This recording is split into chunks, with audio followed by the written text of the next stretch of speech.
УКМК тарабынан системалуу коррупцияны жана мыйзамсыз көрүнүштөрдү аныктоо, алдын алуу жана бөгөт коюу боюнча жүргүзүлгөн иштердин алкагында 2022-жылдын 22-августунда Кылмыш жаза кодексинин 342-беренесинин 1-бөлүгү пара алуу боюнча кылмыштардын бирдиктүү реестрине катталып козголгон кылмыш ишинин негизинде Санариптик өнүктүрүү министрлиги алдындагы Инфоком мамлекеттик ишканасынын Жалал Абад шаарындагы Калкты тейлөө борборунун кызматкери 1981-жылы туулган Жаран улуттук паспортторду мыйзамсыз берүү, системалуу түрдө пара алуу, кызмат абалынан кыянаттык менен пайдалануу фактысы боюнча кармалды.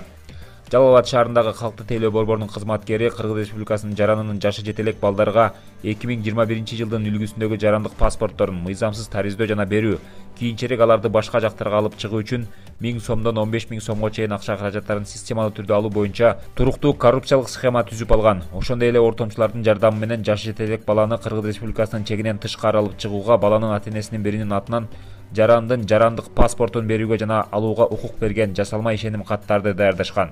Учурда системалуу түрдө акча каражаттарын алуу тууралуу байланыштарды аныктоо боюнча тергөө ыкчам иш-чаралары жүргүзүлүүдө.